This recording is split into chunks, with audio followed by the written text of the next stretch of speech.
Chers amis d'Ivoire TV, bonsoir. Nous allons à la rencontre de Madame Agnès Monet, secrétaire générale du FPI version Afinguessan.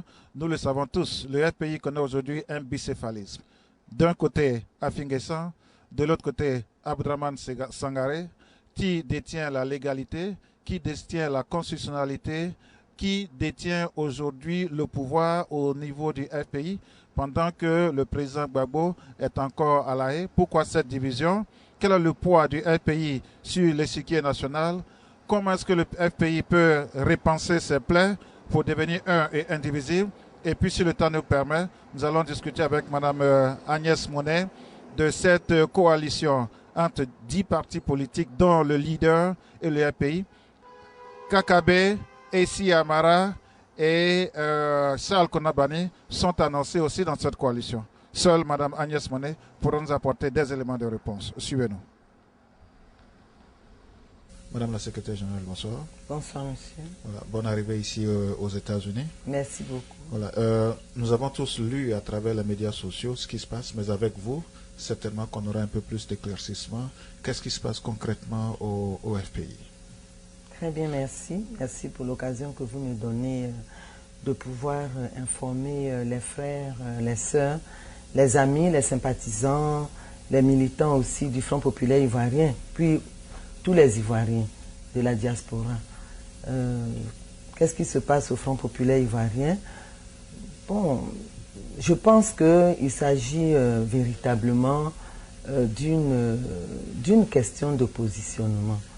Et ce qui se passe aussi, il faut le reconnaître, ce sont les conséquences de la crise post-électorale qui a secoué la Côte d'Ivoire.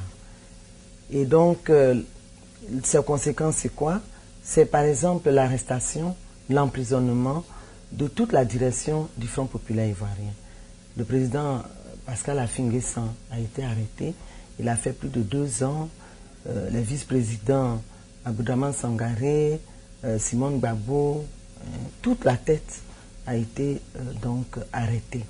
Et entre-temps, il y a eu donc une direction intérimaire qui s'est mise en place avec le camarade Miaka Oreto, qui est le secrétaire général, selon les textes, donc est devenu le président par intérim du Front populaire ivoirien.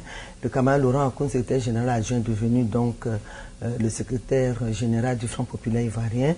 Et donc, il y a eu toute une direction qui s'est mise en place et qui a travaillé, qui a fait vraiment ce qu'elle a pu dans un moment extrêmement difficile pour que le parti ne meure pas, pour que le parti soit debout. Et donc, qui a déjà engagé, disons, le dialogue, les négociations avec le pouvoir. Et après 2 ans et demi de prison, le président du Front populaire ivoirien, le président statutaire, est donc sorti de prison. Et évidemment, il fallait qu'il reprenne, n'est-ce pas, les rênes du parti. Et je pense que c'est à partir de ce moment qu'il y a eu quelques grincements, etc. Et donc, ça a créé des dysfonctionnements. Ça, il faut que nous puissions le reconnaître. Cela a créé des dysfonctionnements, ce qui a conduit, le 4 juillet, à procéder à un réaménagement technique au niveau du secrétariat général. Et c'est à la faveur de ce réaménagement-là que j'ai été nommé secrétaire général et porte-parole du Front populaire ivoirien. Disons en remplacement du camarade Laurent Akoun, qui a été donc nommé vice-président. Et donc, cela a été mal ressenti, mal vécu.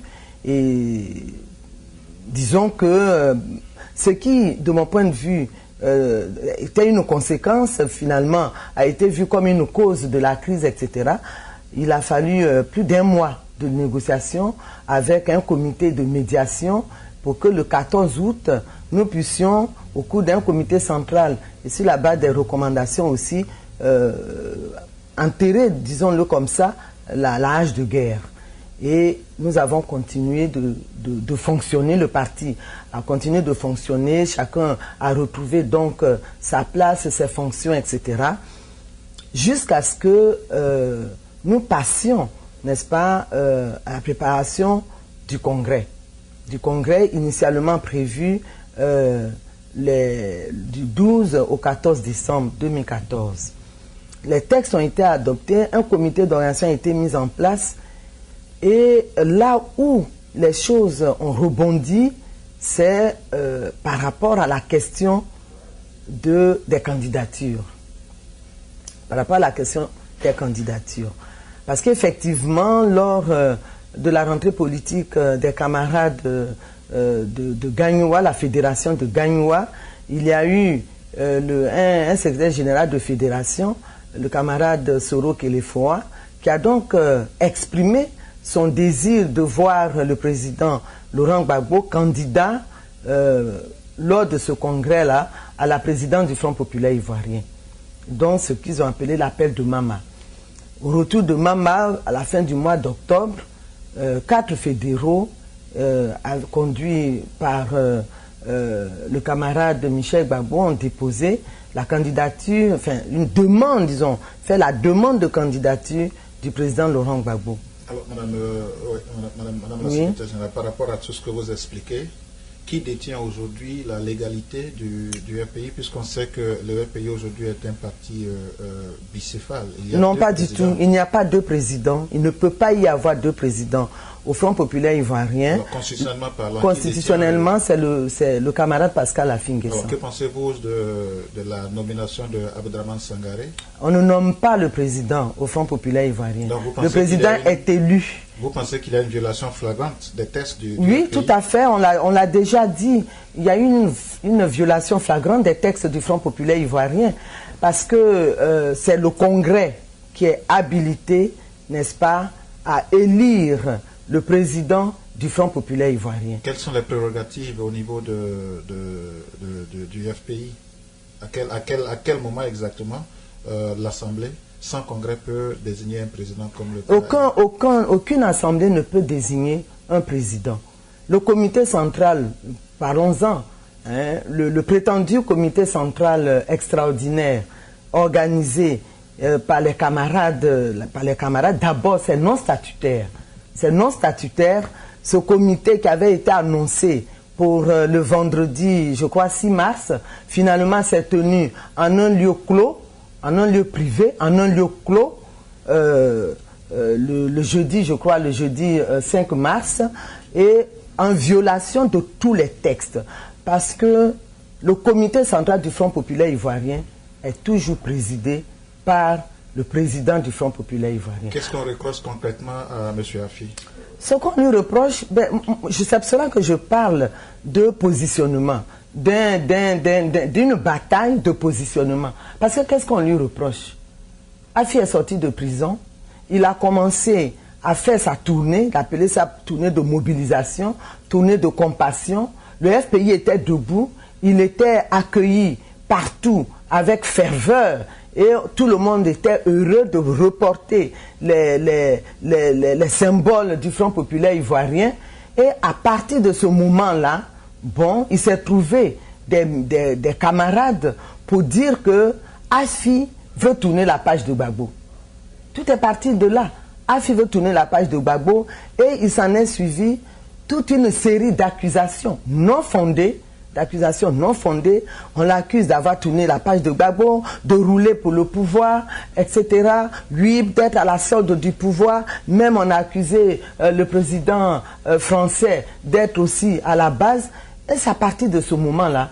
Et là encore, ça allait. Mais jusqu'à ce que la dernière trouvaille soit l'instrumentalisation faite autour du nom du président Laurent Gbagbo. Et tout le monde sait l'attachement affectif que les Ivoiriens, dans leur majorité, et le Front populaire, les militants du Front populaire en particulier, ont pour le président Laurent Gbagbo. Et donc, à partir de ce moment-là, quand Affi a présenté sa candidature, non, il faut qu'il retire sa candidature au profit du président Laurent Gbagbo. Et ce qui était flagrant, c'était que une proposition de candidature a été muée en acte de candidature par le comité de contrôle. Alors, Madame la secrétaire générale, tout à l'heure dans vos propos, je vous prends un mot. Vous disiez le FPI était debout. Quelle est la position actuelle du FPI? Le FPI est debout. Le FPI est debout. Il est debout AFI a procédé à un réaménagement pour travailler avec ceux qui veulent travailler, qui veulent que les choses bougent, parce qu'on ne va pas prendre le parti en otage dans l'illégalité, en créant la confusion au niveau même des militants, en créant la confusion au niveau même des Ivoiriens. Donc effectivement, il a pris ses responsabilités. Ceux qui ne veulent pas travailler avec lui, comment vous pouvez comprendre que des camarades qui ont été nommés par le président AFI puissent déclarer que AFI n'est plus le président du Front populaire ivoirien? Alors quelle interprétation faites-vous aujourd'hui de cette coalition? On a vu le président Mamadou Koulibaly, des leaders, aller saluer Abdraman Sangaré, apporter sa voix, son soutien à Abdraman Sangaré. Il a aussi annoncé que très bientôt Kakabe, Essi Amara et Charles Konaboni vont s'allier à cette coalition. Alors vous, aujourd'hui, quelle est votre force sur l'échiquier politique national? Notre force, c'est que ce sont nos militants. Ce sont nos militants. Et donc, parce que je ne veux pas du tout lancer la pierre à qui que ce soit, jeter la pierre à qui que ce soit. Mais la politique, c'est le terrain. C'est le terrain, c'est ça qui fait la politique. Ce ne sont pas les discours, ce ne sont pas... Alors justement, pour revenir à cette coalition, parce que c'est ici que j'ai appris donc ce mouvement-là, peut-être que c'est à cela que les camarades voulaient en venir. Et cela montre que finalement, ce qui se passe au Front populaire ivoirien, c'est le tout sauf AFI. Moi, je pense que ce mouvement-là, il faut le comprendre comme ça. C'est tout sauf AFI. Comment comprendre aujourd'hui que le vice-président Abdraman Sangaré puisse être au sein d'une coalition avec Mamadou Koulibaly, avec, comment dire, je ne sais pas, s'il faut parler aussi de dissidence du RHDP. Donc moi je pense que c'est un complot contre AFI, et c'est pour cela que je parle de lutte de positionnement. C'est regrettable, mais qu'est-ce qu'on lui reproche? De quoi disposez-vous aujourd'hui comme logistique, comme moyen pour occuper le terrain, pour établir M. Afi dans ses droits? Mais Afi est dans ses droits. Afi est dans ses droits parce que Afi représente la légalité. Il est dans ses droits. Mais il y a une situation de fait. Mais quelle est cette situation de fait? Ce n'est pas reconnu, c'est illégal. C'est illégal. Et justement, c'est pour cela que on a saisi la justice pour justement interdire, n'est-ce pas? Non, pas interdire, mais annuler toutes les décisions prises par cette réunion illégale. Je pense que les camarades, le président Afi a tenté tous les rapprochements possibles. Mais finalement, eux-mêmes, ils se sont inscrits dans l'illégalité. Vous confisquez un peu leur liberté d'expression? Non, pas du tout. Pas du tout. Pas du tout. Les gens s'expriment. Mais il faut s'exprimer dans le respect de nos textes. Il faut s'exprimer dans le respect de nos textes. Et ce qui est malheureux, le président Laurent Gbagbo, pour qui il prétend se battre, mais il n'y a pas plus constitutionnaliste que lui. Il a dit, c'est parce qu'il a respecté les lois de son pays, de notre pays, qu'aujourd'hui le président Laurent Gbagbo est à la CPI. Et par conséquent, nous ne pouvons pas accepter qu'en manipulant, en instrumentalisant le nom du président Gbagbo, qu'on puisse se permettre de fouler aux pieds les textes du Front populaire ivoirien. Alors, pendant que vous vous battez au FPI, voilà, de l'autre côté, vos opposants sont en train d'occuper tout le terrain. Quel terrain? Alors, est-ce que vous pensez qu'aujourd'hui, par rapport aux élections à venir, est-ce que vous pensez que vous représentez un poids? Mais justement, nous représentons un poids. Quand vous dites ils occupent, quel terrain ils occupent? Ce n'est pas dans les journaux qu'on occupe le terrain. Le terrain, c'est quelque chose de concret. Le président est en train de faire le tour de la Côte d'Ivoire. Qui? Alassane? Oui, mais nous, si on fait le tour de la Côte d'Ivoire, vous n'avez pas appris que, justement, pour désintoxiquer nos camarades, les Ivoiriens, qu'il y a eu des délégations, il y a eu 110 délégations qui ont été constituées, qui ont sillonné, justement, toutes les fédérations de la Côte d'Ivoire. Alors, vous êtes ici aux États-Unis, M. Afi est en train de faire une tournée ouest-africaine, je pense bien. Qu'est-ce que vous recherchez au juste? Mais ce que nous recherchons, c'est toujours la diplomatie. Et c'est ça, la négociation, c'est ça la politique. C'est comme cela que Laurent Gbagbo... Vous avez besoin de personnes, de tierces personnes mais bien sûr. Pour régler le problème du FPI? Ce n'est pas le problème du FPI. Parce qu'aujourd'hui, quelle est la priorité? au niveau du Front populaire ivoirien. La priorité, c'est aussi la libération du président Laurent Gbagbo. Parce que nous sommes convaincus que c'est ce qu'il subit, c'est simplement la politique, c'est la politique qui l'a mené là où il est. Madame la secrétaire générale, dans votre désunion, vous voulez que le président Gbagbo soit libéré, comme on a l'habitude de le dire, l'union fait la force, mais là vous ne faites pas. Oui, mais vous savez, ça arrive à tous les partis politiques. Nous sommes à un tournant de notre histoire. En ce sens que le fondateur, qui est Laurent Gbagbo, aujourd'hui, il est à la CPI. Donc, effectivement, il y a une question de positionnement qui va prendre la tête du parti. Mais nous pensons que nous allons quand même nous en sortir. Et combien de temps ça va vous prendre pour y arriver? Combien de temps? Mais chaque jour, on y travaille. On y travaille chaque jour. Vous baignez dans un optimisme béat de pouvoir réconcilier un peu tout le monde au niveau du FPI? Pas du tout. On ne baigne pas du tout dans un optimisme béat. Moi, je suis du terrain. J'ai fait ma tournée dans ma fédération avant de venir ici.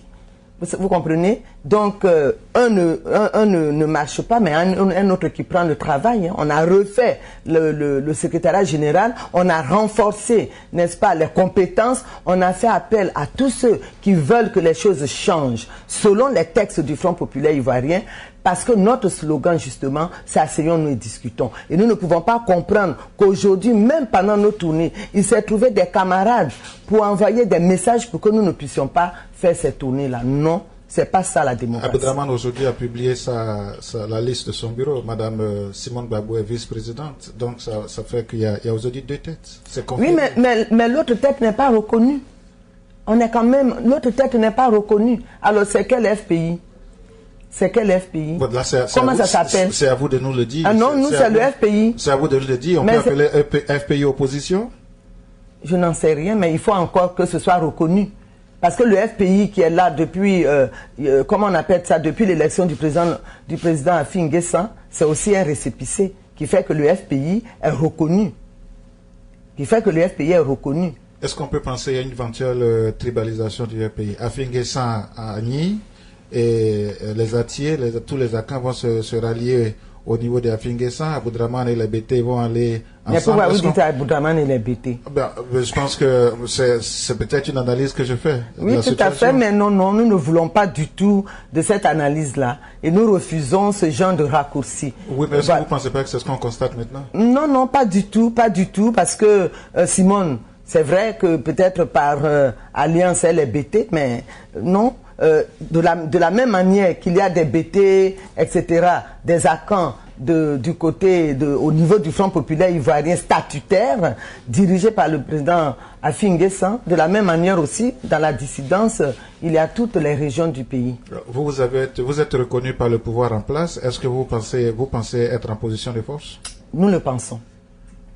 Vous êtes aujourd'hui majoritaire? Nous le pensons. Nous le sommes. Sur la base de quoi? Mais par rapport au travail que nous faisons, parce que, écoutez, quand vous prenez par exemple les fédérations, aujourd'hui, le Front populaire ivoirien, c'est 110 fédérations, avec 106 qui travaillent.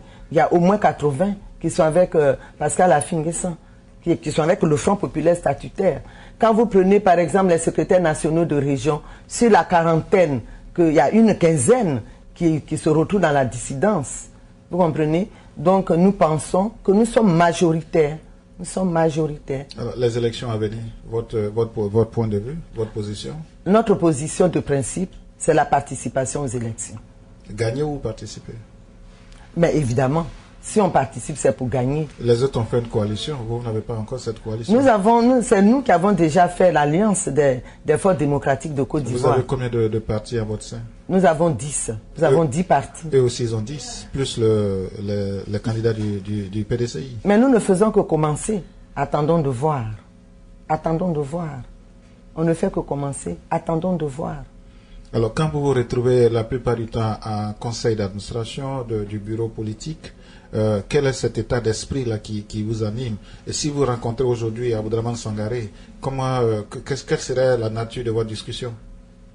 De quoi parlez-vous? Mais nous allons parler du parti, nous allons parler du Front populaire ivoirien. Et vous ne pensez pas qu'ils sont fermés aujourd'hui à Affi N'Guessan? Mais il ne faut pas justement personnaliser le débat.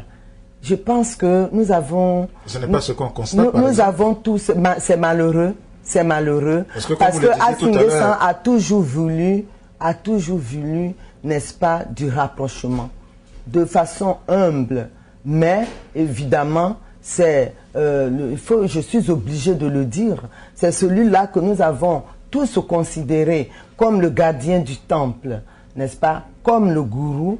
Je vais parler du camarade Aboudraman Sangaré, justement, c'est lui qui s'est fermé, Et la condition, c'était qu'il ne parlera à Afinguessan que si Afinguessan retire sa candidature.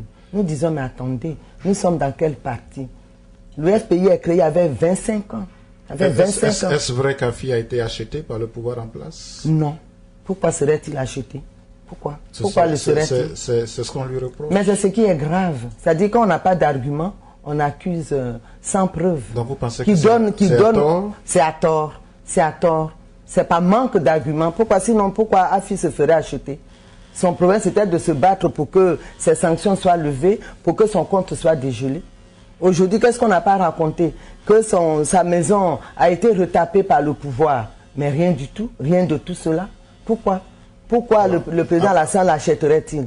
Et puis pourquoi se ferait-il acheter? Avec vous, quelles sont les autres grosses têtes du FPI? Avec vous?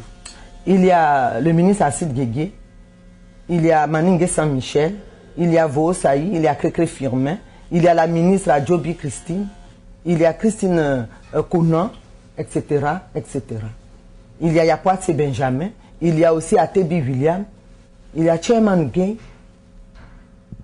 Alors, vous avez toujours refusé de prendre part aux activités du gouvernement. C'est sur la table. Est-ce que si le président vous appelle aujourd'hui, s'il y a un remaniement avant les élections à venir que le président vous appelle, vous allez faire part... Non, nous ne pouvons pas entrer dans un gouvernement comme cela, ce n'est pas possible. Vous dites comme cela, ça veut dire quoi?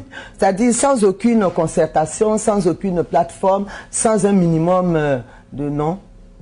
Aujourd'hui, il n'y a plus de plateforme, donc pratiquement M. Afinguessan est libre de circuler. Il n'y a plus c'est-à-dire de plateforme. Qui consultait? Qui consultait, c'est-à-dire Abdraman et autres, ils sont partis, donc aujourd'hui... Mais nous, disons que notre objectif, ce n'est pas de rentrer dans le gouvernement. Pas du tout. La Côte d'Ivoire, c'est une Côte d'Ivoire, une indivisible. Tout à fait.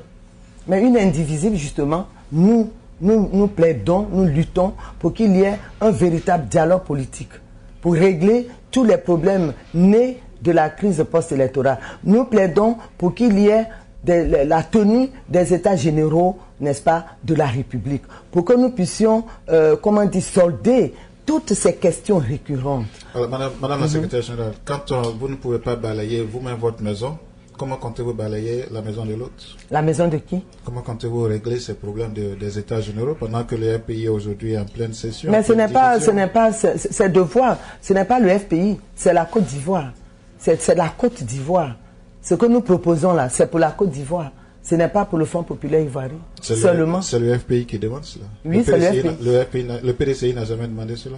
En tout cas, c'est ce que le FPI demande. Donc aujourd'hui, avec une seule demande, est-ce que vous pensez que nous allons y arriver? Mais de toute façon, on voit les événements. Hein. Les événements se déroulent là. Il y a des questions qui sont là. Nous, c'était vraiment que par ces états généraux-là, que nous puissions évacuer, n'est-ce pas, tous les problèmes, toutes les frustrations, tous les problèmes. Pourquoi depuis près de 20 ans, il y a cette instabilité politique au niveau de la Côte d'Ivoire, identifier tous ces problèmes-là et que chacun puisse en parler comme cela a été le cas dans d'autres pays. Alors, Madame la secrétaire générale, c'est vrai que nul n'est parfait. Vous résidez en Côte d'Ivoire. Les échos qui nous parviennent, c'est que le président est en train de reconstruire pratiquement Abidjan et la Côte d'Ivoire. Votre point de vue là-dessus, est-ce que vous êtes d'avis de tout le monde? Que comme quoi, aujourd'hui, Abidjan est en train de se reconstruire grâce aux activités du président de la République? Et si vous avez quelque chose à lui reprocher, comme nul n'est parfait? Comme vous le dites, hein, effectivement, il y a des travaux qui sont faits au niveau des routes, au niveau des ponts, etc. C'est des dossiers techniques qui avaient déjà été montés, n'est-ce pas, par l'équipe du président Laurent Gbagbo. Et aujourd'hui, le chef de l'État, Alassane Ouattara, il a fait ces réalisations-là. Mais nous pensons que, en plus de cela, ce qui est important, il faut que les Ivoiriens se réconcilient. il faut que nous puissions solder, n'est-ce pas, tout ce qui est né de la crise post-électorale. Il faut que tous les Ivoiriens se sentent concernés par ce qui se passe. Mais aujourd'hui, ce n'est pas le cas. Et puis, il y a la cherté de la vie. Il y a la paupérisation qui est réelle en milieu rural. En milieu rural. Vous comprenez? Il y a aussi les licenciements. Il y a les licenciements. Aujourd'hui, la pauvreté est devenue une réalité en Côte d'Ivoire. Sans compter justement par rapport à la reconstruction, n'est-ce pas, de la capitale. Parce que c'est surtout à Abidjan que cela se voit. Le déguerpissement. Le déguerpissement sans aucune disposition. Tous les petits commerces qui sont détruits, les commerçants qui sont traqués, etc. Et cela ne fait que, n'est-ce pas, augmenter le taux de chômage en Côte d'Ivoire. Alors, Madame la Secrétaire Générale, nous tirons vers la fin de cette émission. Merci de votre temps. Simone Gbagbo a été condamné à 20 ans. Oui. Tout à l'heure, vous disiez que le président Afingessa fait une tournée africaine pour négocier une libération du président fondateur du RPI, le président Laurent Gbagbo. Vous n'avez pas mentionné Simone Gbagbo. Oui, mais c'est pas comme cela qu'il faut poser la question. Il ne faut pas poser la question de cette façon. Évidemment, il y a la question de Simone Gbagbo, de Brogrebe, de tous nos camarades qui sont condamnés injustement. Nous avons fait une déclaration pour dire que, comment on appelle ça, que ce procès-là est un procès politique. Parce que jamais, aucune preuve matérielle en assise, ce sont les preuves, mais aucune preuve matérielle n'a été apportée. Ce sont comment dire ça, des témoignages, des fois même des témoignages fallacieux. Et c'est sur cette base-là que Simone Gbagbo, Brogrebe et tous les autres ont été condamnés. Et ces condamnations-là, ce sont des condamnations également politiques de notre point de vue. Et nous disons que tout cela ne favorise pas la réconciliation. Et vous voyez, et cela donne raison quand nous parlons de justice des vainqueurs. Parce que pourquoi seul un camp est poursuivi? Pourquoi est-ce un seul camp qui est condamné? Alors que l'enquête même commanditée par le chef de l'État a bien démontré qu'il y a eu aussi ils sont coupables, son camp a été coupable aussi de crimes. Mais on attend quoi pour les juger aussi? C'est un peu la lenteur administrative. Le président, mais pourquoi? Le président a toujours mais pourquoi d'un côté il y a la célérité et puis de l'autre côté il y a la lenteur? Le président a toujours dit que ceux qui ont commis des actes coupables dans son camp seraient punis. Mais il est grand temps qu'on passe effectivement à l'acte. Il faut les identifier. Il faut qu'on passe à l'acte, mais de la manière dont on a identifié les autres, on les a aussi identifiés. Alors, vous ne pensez pas que, est-ce que vos palabres ne condamnent pas davantage ceux qui sont déjà en prison? Mais c'est dommage, parce que justement, pendant ces palabres-là, on fait que, effectivement, les assises se sont déroulées, moi je dirais même, dans l'indifférence. Dans l'indifférence. Parce que pendant que les camarades sont jugés, on est encore en palabres, alors que, paradoxalement, tous les journaux de l'opposition s'accordent à parler des assises des pro-Gbagbo. Vous comprenez? Devant les assises, nous sommes tous des pro-Gbagbo. Mais quand nous sortons des assises, on va dire voilà, il y a les pro-Afi, il y a les... Donc vous voyez que le problème, il faut que nous nous interrogions. Et ce que je demande aux camarades, aux frères, c'est des analyses sans passion. C'est des analyses sans passion. De se poser les questions de façon fondamentale. Parce qu'aujourd'hui, ceux qui ont créé la dissidence, que veulent-ils? Que veulent-ils? Que reprochent-ils exactement à Afingessa? Que veulent-ils? Il y a beaucoup pactiser avec le pouvoir en place. Mais qu'est-ce que ça veut dire quoi, pactiser? Ça veut dire quoi? Parce qu'il a accepté de dialoguer? C'est cela, pactiser? Mais ce n'est pas lui qui a commencé le dialogue. Le dialogue avait déjà commencé pendant qu'il était en prison. Donc lui, il est venu, il n'a fait que continuer le dialogue. C'est ça, pactiser? Mais justement, notre parti, c'est un parti de dialogue, c'est un parti de négociation. La politique telle que Gbagbo l'a définie, c'est comme cela. Alors, on ne parle pas, c'est en ne parlant pas, en tournant le dos à la négociation, à la diplomatie, que nous allons avancer, que nous allons régler les problèmes des Ivoiriens, que nous allons participer, nous allons nous mobiliser tout ce que nous pouvons mobiliser pour la libération du président Laurent Gbagbo.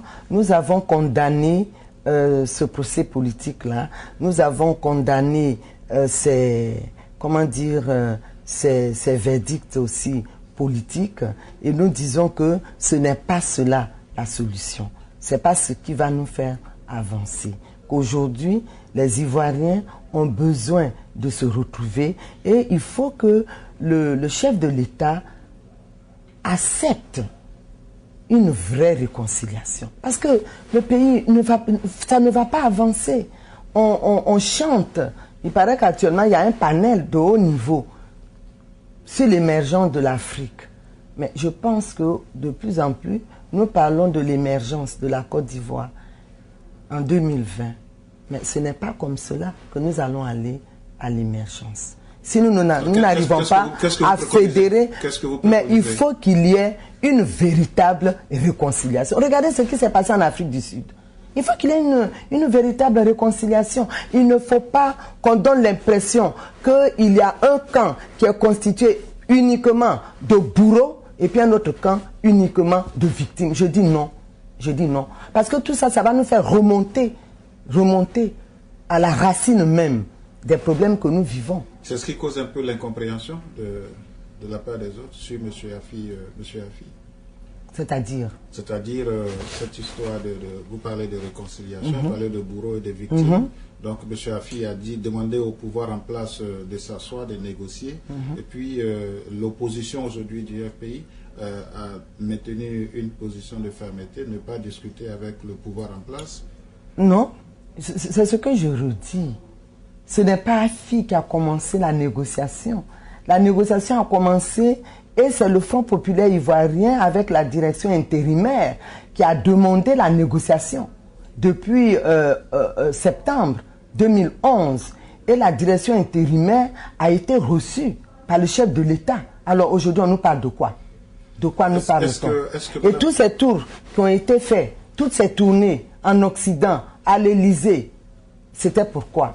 Jusqu'au Sénégal, c'était pourquoi? Est-ce que vous avez les attaches du président Gbagbo? C'est-à-dire? Est-ce que vous correspondez? Est-ce que vous avez de ces nouvelles? Le président Affi a dit qu'il va lui rendre visite. Oui. Pourquoi avoir attendu tant de temps pour lui rendre visite? Pourquoi maintenant? Et de quoi discutera-t-il? Oui, mais parce que le président du parti, Affi N'Guessan, il était sous sanction depuis 2011. Il est interdit de sortir des frontières du pays, de la Côte d'Ivoire. Et c'est dernièrement que cette sanction-là a été levée. Et c'est pour cela qu'aussitôt la sanction levée, il est sorti. Et effectivement, sur son agenda, figure en bonne place la visite au président Laurent Gbagbo. Mais ça ne veut pas dire que le président Gbagbo ne peut pas recevoir de courrier. Est-ce que M. Affi a tenté d'écrire une fois à M. Laurent Gbagbo? Un courrier? Mais je pense qu'il se parle, il lui a envoyé des gens, je pense. Mais pourquoi un courrier? Un courrier, il est lu. Pourquoi un courrier? Pourquoi un courrier? C'est une forme de communication. Non, pourquoi? Pour communiquer? Non, ils se parlent. Vous avez la certitude qu'ils se parlent? En tout cas, je sais que des gens, par personne interposée, ils ont des messages. Par exemple, je sais que lorsque, pendant que le président Affi était en tournée, quand ils les ont délogés de l'appartement du plateau, je sais que le président Laurent Gbagbo a exprimé sa compassion à Kili Angeline. Voilà. Alors, Madame la Secrétaire Générale, encore une fois de plus au nom de la direction d'Ivoire TV, je voudrais vous remercier. Je sais que vous avez un programme très chargé. Et quand on vous a appelé pour avoir cet entretien, vous n'avez pas dit non pour éclairer la lanterne du commun du mortel sur ce qui se passe au FPI. Alors, quel est le message assez particulier que vous avez à lancer, non seulement aux membres du FPI, tous azimuts, mais à la Côte d'Ivoire tout entière? D'abord, à la Côte d'Ivoire, mon message, c'est que c'est que chacun à son niveau, quel que soit le parti auquel nous appartenons, c'est vraiment d'œuvrer à une réconciliation réelle des fils et des filles de la Côte d'Ivoire. C'est important pour qu'ensemble nous puissions, n'est-ce pas, aller dans le sens du développement. C'est important. Parce que tous, nous n'avons que la Côte d'Ivoire, tous, nous sommes là pour la Côte d'Ivoire et il ne faut pas qu'il y ait une catégorisation et qu'une partie des filles et des fils de la Côte d'Ivoire soit laissée pour compte dans le schéma de développement de la Côte d'Ivoire. Il faut qu'on corrige un certain nombre de choses. C'est vrai, nous parlons de justice des vainqueurs, nous parlons aussi du rattrapage, etc. Il faut que nous puissions nous regarder en frères, que l'amour fraternel puisse revenir au niveau des Ivoiriens et que nous puissions, dans la sérénité, nous donner la main, mais il faut que cela passe par une réelle réconciliation. Il faut que cela passe par une véritable réconciliation. Et il n'y a que le chef de l'État. Qu'est-ce qu'on n'a pas dit à Gbagbo? Quel compromis?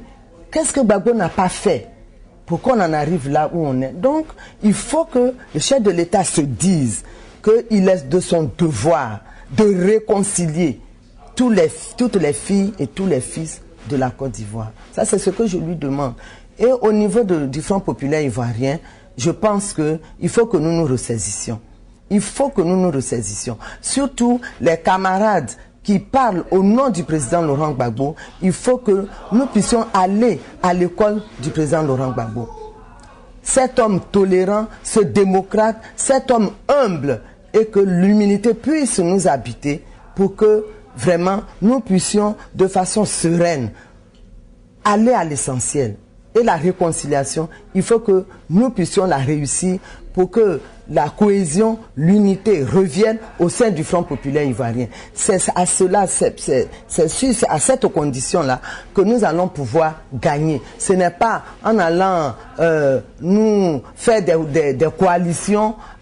Non, je pense que il faut que nous puissions nous ressaisir et que nous puissions revenir aux valeurs fondamentales du Front populaire ivoirien. C'est-à-dire quoi? C'est-à-dire le débat, c'est-à-dire la discussion. Asseyons-nous et discutons l'humilité, la justice, la vérité et le respect de l'autre. Et que nous soyons vraiment un parti démocratique, un parti moderne. Que nous sortions des schémas, de certains schémas qui ne nous font pas avancer. Voilà. Donc voilà, je voudrais aussi vous dire merci pour l'opportunité que vous m'offrez, n'est-ce pas, à parler. Je n'ai pas épuisé toute la question, mais je pense qu'aujourd'hui, il faut que nous nous ressaisissions et que nous puissions redevenir ce parti statutaire. Nous avons des textes fondamentaux que nous nous sommes donnés. Ne faisons pas, évitons la rébellion parce que ça ne nous conduit nulle part. Nous sommes là en train d'en souffrir et c'est ce qui fait qu'aujourd'hui, nous sommes dans l'impasse. Donc, revenons à nos textes et travaillons par rapport à nos textes. Voilà ce que je voudrais dire. Chers amis d'Ivoire TV, je recevais ce soir Mme Agnès Monet, secrétaire générale et porte-parole du Front populaire ivoirien. Elle travaille avec M. Afing Guessan. Elle est le numéro 2 du FPI, constitutionnellement parlant, légalement parlant. Elle a accepté de se prêter à nos questions ce soir. Mme Agnès Monet, merci beaucoup. Et puis, bon retour, voilà, je voudrais bien vous serrer la main. Merci bon aussi. Bon retour en Côte d'Ivoire. Et nous comptons sur vous pour que notre Côte d'Ivoire soit toujours debout pour les générations futures. Merci beaucoup. Nous allons y travailler. Merci. Vous l'avez découvert ici. Que vous avez découvert Ivoire TV. Ivoire TV.